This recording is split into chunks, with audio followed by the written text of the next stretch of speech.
Nobody can deny an athlete's genetics play an important role in every sport they decide to compete in. This is no different for arm wrestling, as we can observe plenty of pullers who each have their own set of genetic gifts. However, it seems obvious that there are certain rare individuals whose genetic quirk is perhaps more pronounced than readily visible.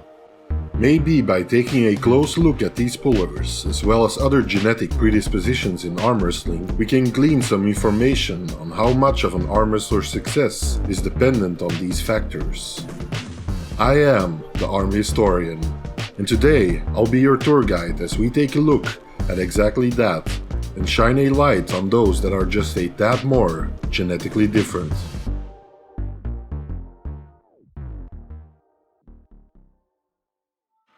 Even though we'll mostly take a look at some of the more visually apparent physical attributes that make some arm wrestlers unique, I think it's important to note that every puller has their own physically advantageous and disadvantageous characteristics. Someone with a short arm lever might face difficulties trying to post or top roll through someone's hand, but might fare far better in a low supinated hook than their longer levered brethren. And how much these characteristics play a leading role in the success of a puller's career can perhaps best be inferred from looking at some unique and rare cases.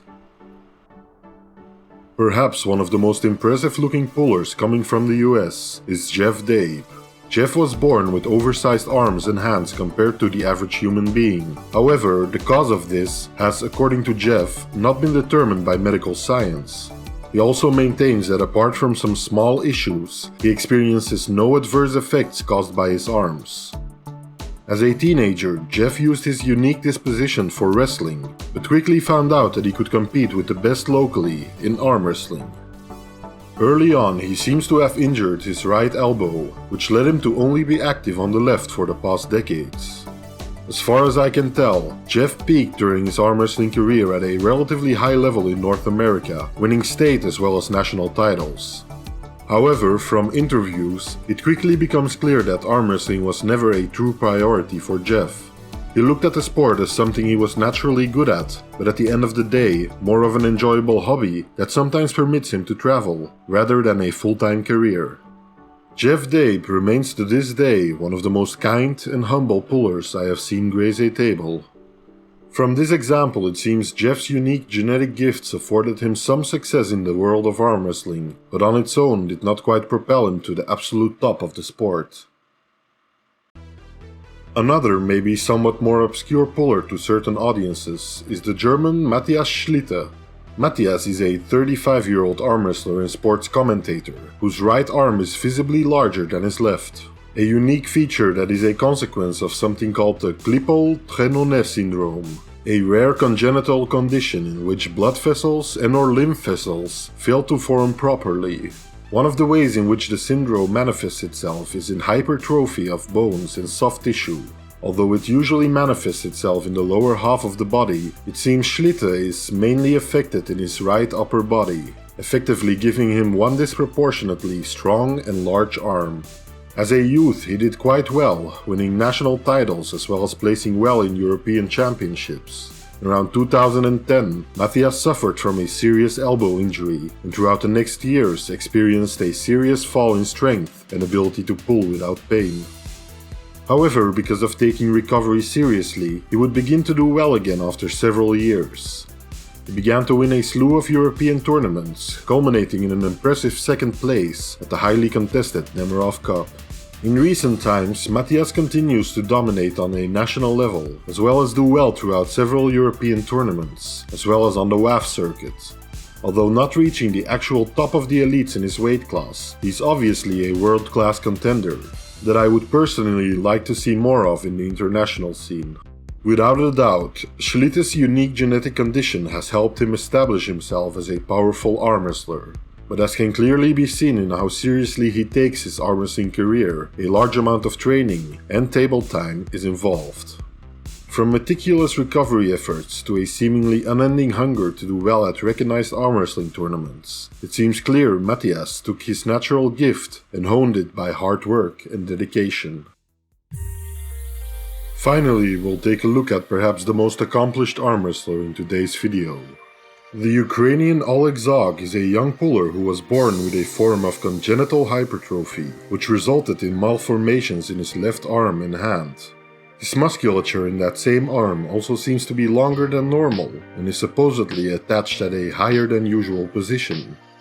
Originally, Oleg's left arm and hand were nearly written off by the medical field and were significantly weaker than his right arm.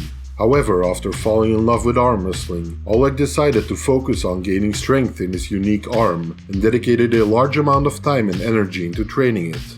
Ultimately, he noticed his left arm and hand grew tremendously in structure and strength, reaching levels he could never before get to on the right. Oleg would go on to develop his skills on the table and experienced a meteoric rise, the likes of which are seldomly seen. He became the youngest person at the time to win a world title at the age of 18, also competing and doing well at the Nemirov Cup. Throughout the following decade, Oleg would go on to completely dominate everyone in his weight class on the left. He would win multiple European and world titles, first in the 60 kg division, before going on to win everything in the 70 kg division. Even when Zhokh would compete in the open weight class, he would find success against much bigger arm wrestlers. Oleg seemed unstoppable and primed to become one of the true greats of the sport. Unfortunately, in 2018, tragedy struck Oleg, as he, his father and legendary puller Andrei Pushkar would get involved in a massive car accident. The latter two tragically lost their lives, while Oleg was left with severe injuries. A true testament to Oleg's nature and perseverance, he focused on recovery and his inevitable return to arm wrestling. In 2021, 3 years later, Zhokh would shock the world and burst onto the scene once again as a world champion, winning the WAF championship of that year in the 80 kg division on the left. Although his recovery and re-emergence is all but miraculous, it is yet to be seen if Oleg will rise once again as the true giant slayer he was. I for one hope this tenacious arm wrestler continues his journey in any form possible. Oleg Zhokh is perhaps a prime example of how perseverance and strength of will ultimately can win out over a genetic predisposition as far as success in the sport goes. Although possessing an amazingly unique genetic feature surely helped the puller in his journey to the top of the sport, one cannot deny the effect his grit and training had on his arm wrestling career. It seems almost obvious to point out that proverbial genetic cards that are dealt out at birth can generally accelerate or possibly even slow down an athlete's growth within the sport. However, it seems the way you play that hand has at least just as big of a potential effect on the success of one's career. Following this logic, I believe it is of paramount importance that we approach pullers as the humans they are and choose to be, rather than define them by their unique, outwardly obvious traits. Only by doing this, we can foster a larger understanding and appreciation for these athletes, as well as learn more about the sport we have all come to love. Thank you for watching this video and for your continued support. The channel is growing beyond what I expected and I am very grateful for that. A special shout out to my Armians and Fingerfolk for helping me create this video. Arm Historian out.